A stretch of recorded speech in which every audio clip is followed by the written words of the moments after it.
News, coming to you live from our studios on Kariba Avenue, and I am Janjanbureh. Thanks for joining us here at the main news headlines.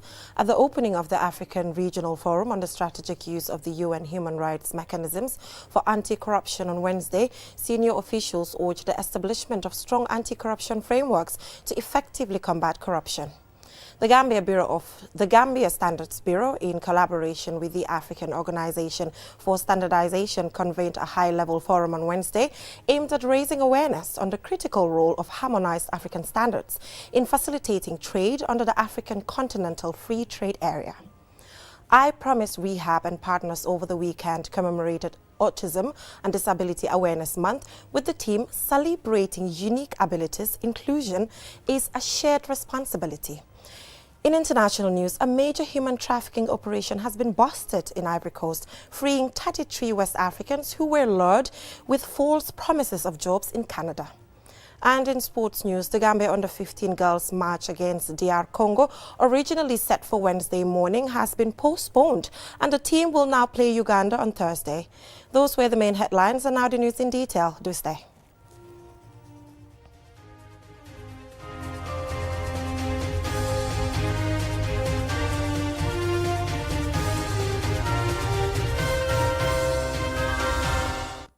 Thank you for staying with us. This is QTV News and I am Janjanbureh. At the opening of the African Regional Forum on the strategic use of the UN human rights mechanisms for anti-corruption on Wednesday, senior UN and NHRC officials urged the establishment of strong anti-corruption frameworks to effectively combat corruption. More in this report. This regional convergence of human rights experts and advocates is organized to create a platform for meaningful dialogue and to galvanize support against corruption as an impediment to the protection and promotion of human rights across the continent. Addressing delegates, Emmanuel Daniel Diouf, chairperson of the National Human Rights Commission, and Hussein Tomasi, Solicitor General, expressed gratitude to the UN Office of the High Commissioner for Human Rights and partners for agreeing to hold this important event in the Gambia. Citing domestic efforts over the years to combat corruption, such as the enactment of the Anti-Corruption Bill, they strongly advocated for the recognition of corruption as a human rights crime and not just an economic problem, adding that corruption severely impacts human rights, notably among vulnerable groups such as minorities, people with disabilities, refugees, migrants, and prisoners.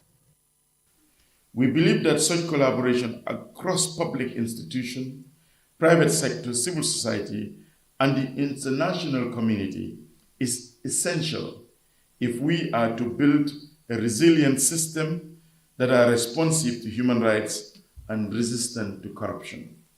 When public officials embezzle funds meant for education or healthcare, they violate the right to education and health.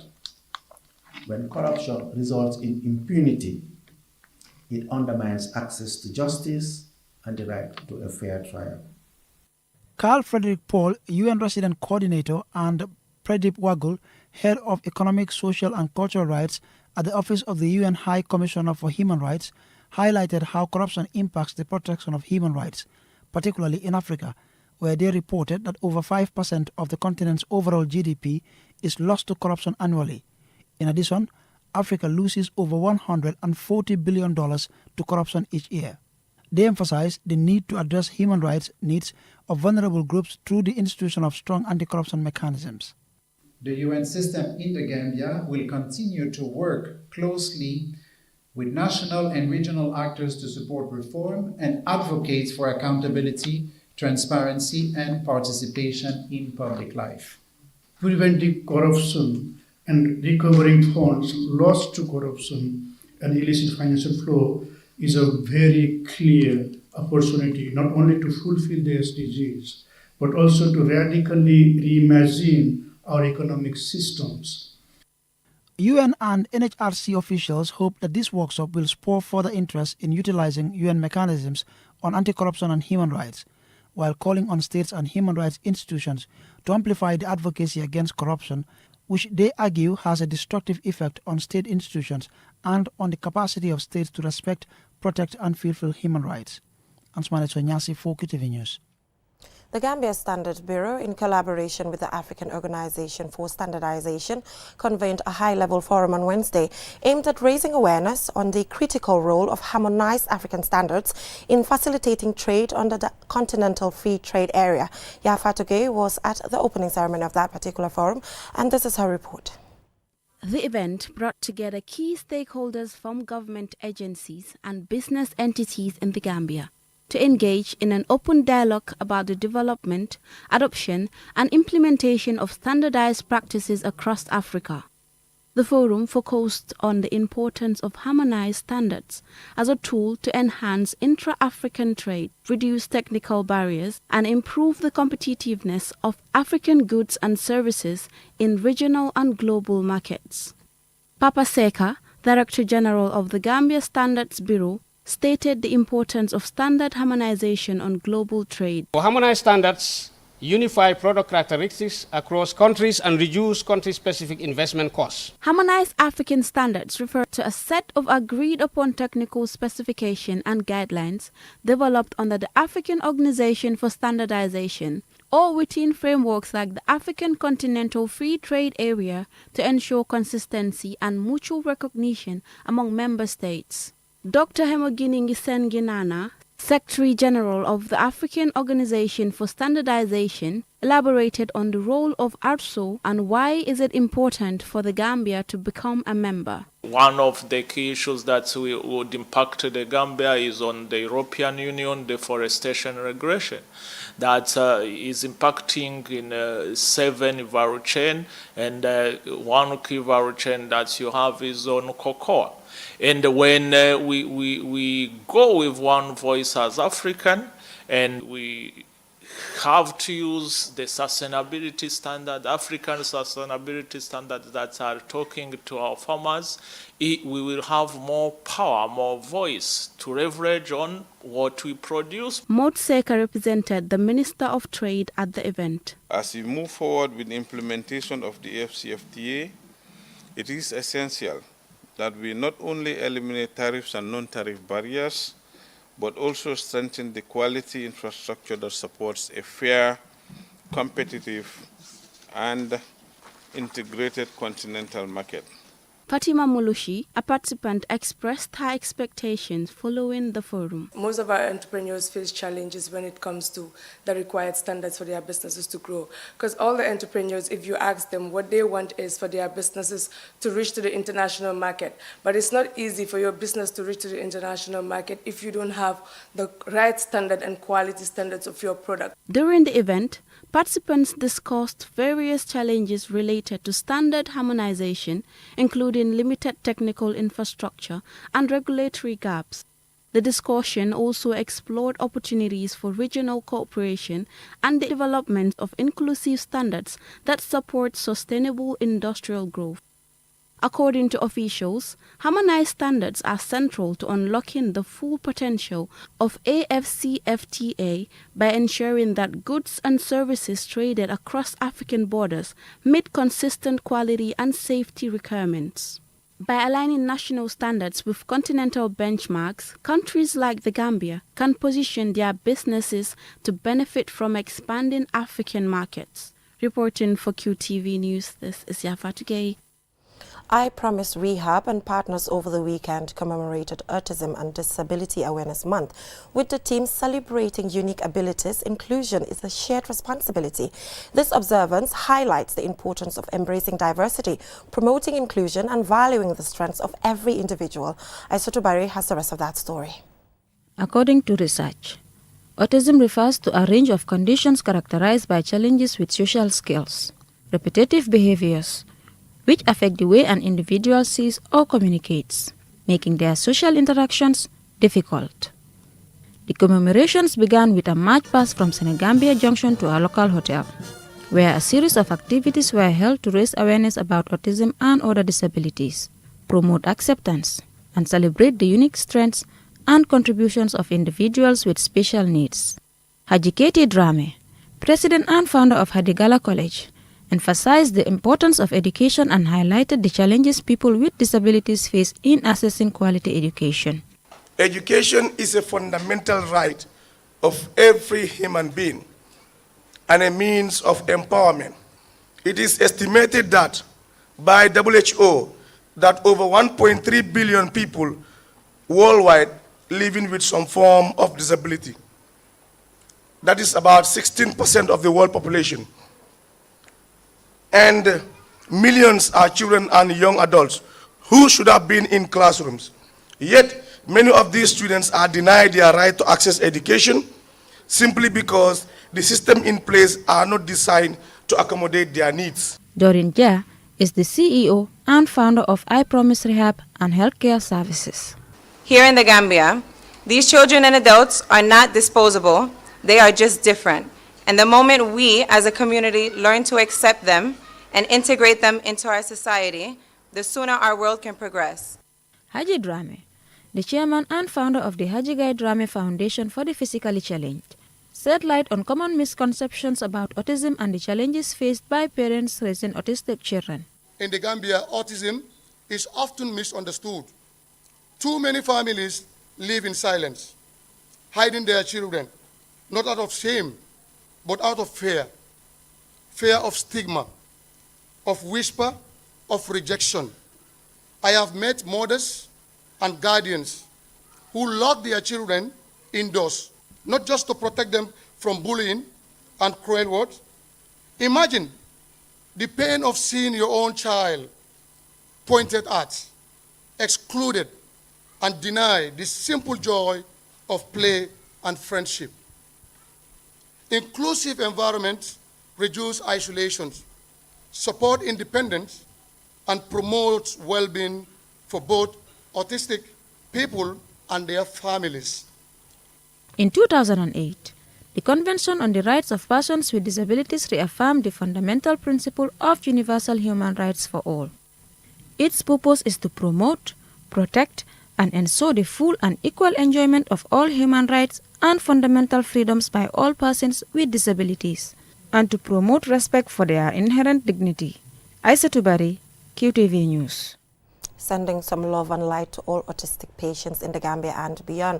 Now from that, we are taking a short commercial break, and when we return, we will explore the challenges faced by rice farmers in Janjanbureh and uncover details of a major human trafficking operation in Ivory Coast involving 33 West African victims. Do stay with us.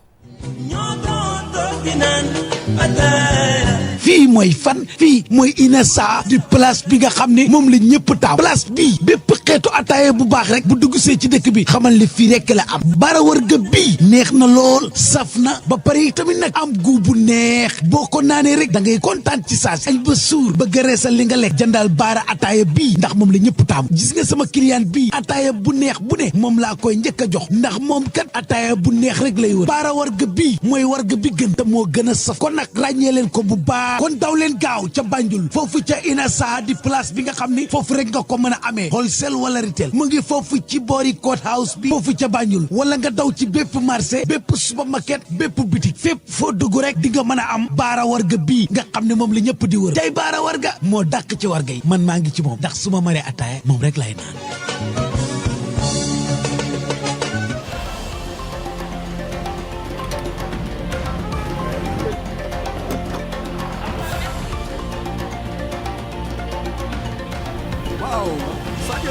Ça va?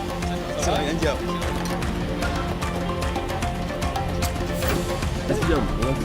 Oryx, with you all the way.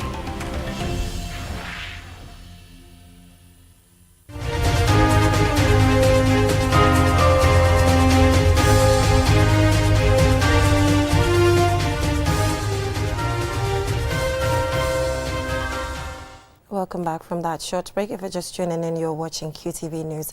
Now, still on local news, ActionAid International, the Gambia, held a two-day technical advisory committee engagement in the Lower River region, reinforcing its commitment to fostering inclusive dialogue, transparency and collaboration.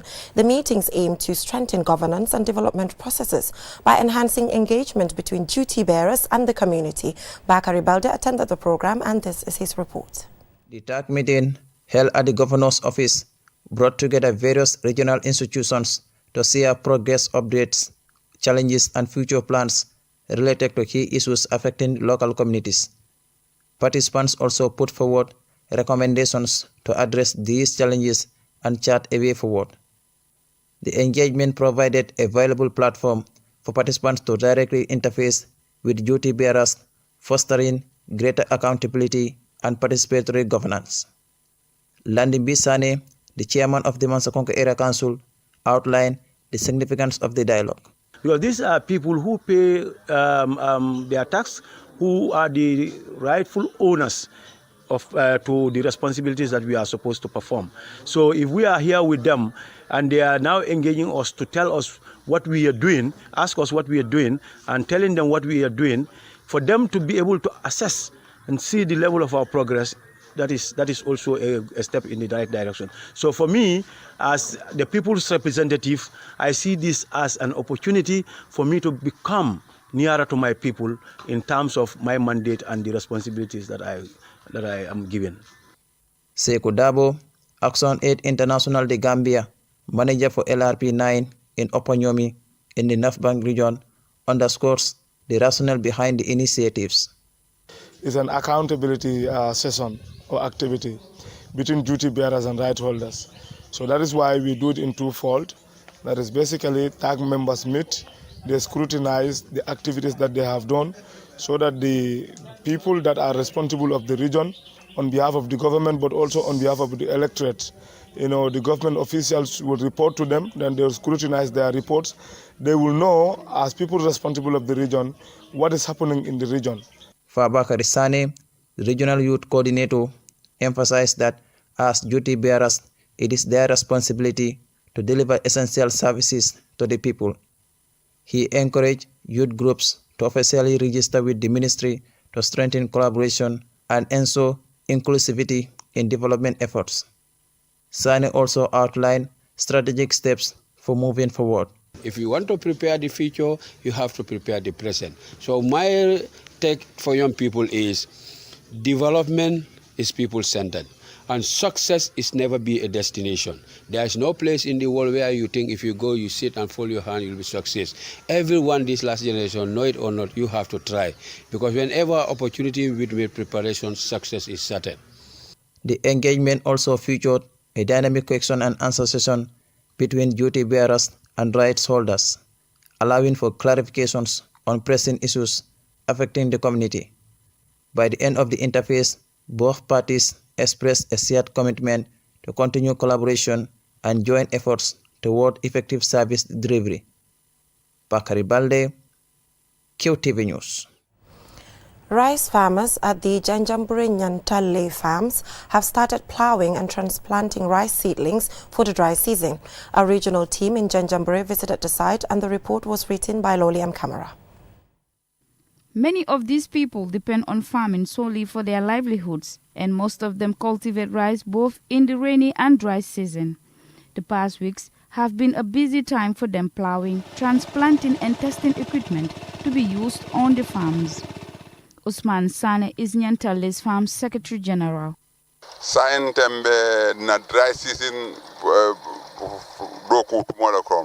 At the moment, we are focused on dry season farming, as it's the time when we can cultivate more comfortably compared to the rainy season.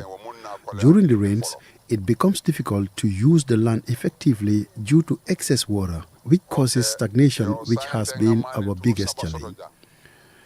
We are using up to 4 varieties of rice, including Orolox, 105, 177 and 134, all of which are Narika varieties, specifically suited to the dry season.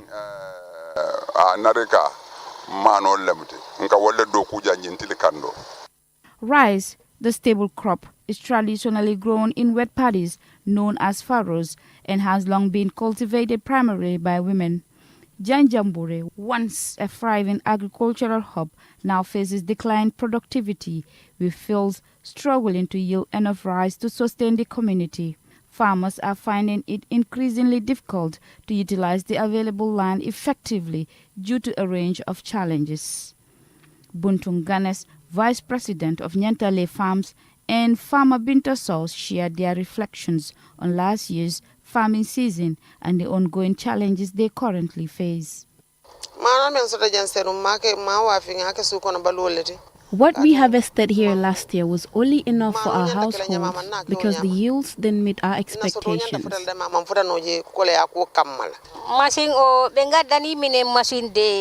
This was due to several factors we faced. We didn't have our own machinery.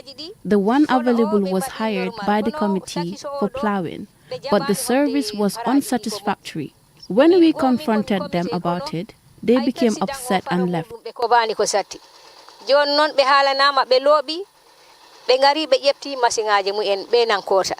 Aging infrastructure and limited access to modern farming techniques and equipment continue to hamper these farmers' progress.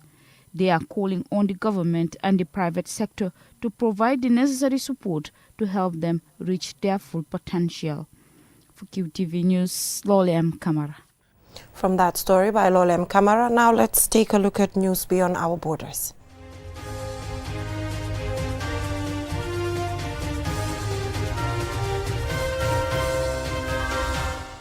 A major human trafficking operation has been busted in Ivory Coast, freeing 33 West Africans who were lured with false promises of jobs in Canada.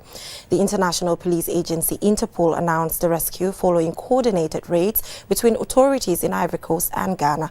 Aliou Cisse tells us more. The traffickers reportedly convinced victims hailing from Benin, Burkina Faso, Togo and Ghana to pay up to $9,000 for what they believed were opportunities to work in Canada. But instead, they were taken to Ivory Coast, where they were held under physical and psychological coercion. According to African News website, the victims were forced to take stage photos in luxurious settings and post them online, pretending to be in Canada to lure others into the same trap. Yusuf Kouyaté, Director General of the Ivory Coast National Police, commended the cooperation with their Ghanaian counterparts and the victims for their courage. The case first came to light when the father of one of two Ghanaian victims alerted authorities. After the rescue, all 33 survivors were handed over to a non-governmental organization for support and recovery. Such scams are becoming alarmingly common in the region. In 2024 alone, over 300 people were arrested in similar operations targeting human trafficking networks across West Africa. Human trafficking is a widespread and highly profitable crime that generates billions of dollars, with a significant portion of those passing through legitimate financial service businesses. Reporting for QTV News, I am Aliou Cisse. Up next, let's take a look at what is happening in the world of sports.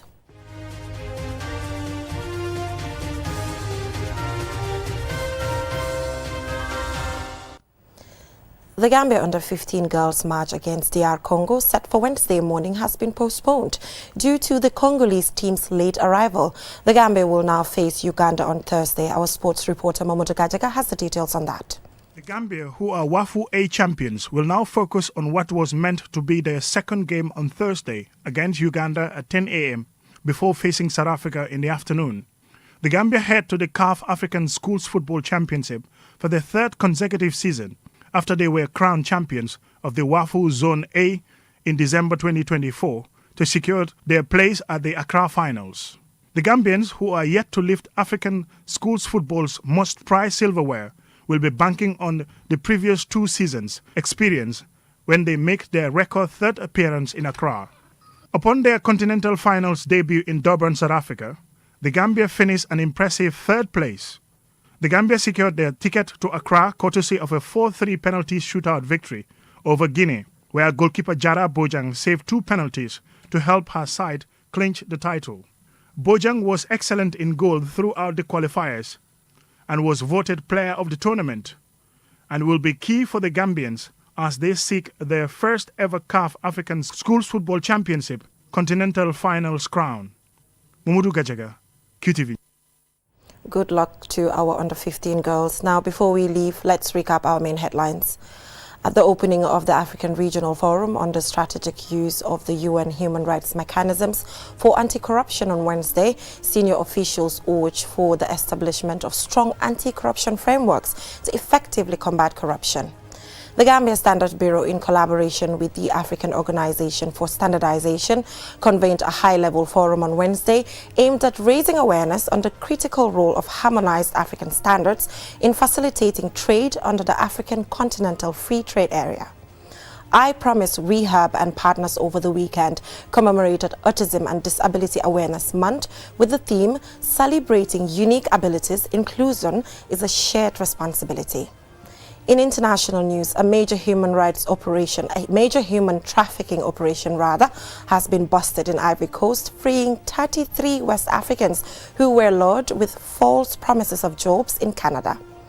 And in sports news, the Gambia under-15 girls match against DR Congo, originally set for Wednesday morning, has been postponed, and the team will now face Uganda on Thursday. Well, that is all we have time for in this edition of QTV News. Join us at 10 p.m. for another bulletin. Meanwhile, do stay with us for an interesting episode of You Dialogue. Thanks for watching.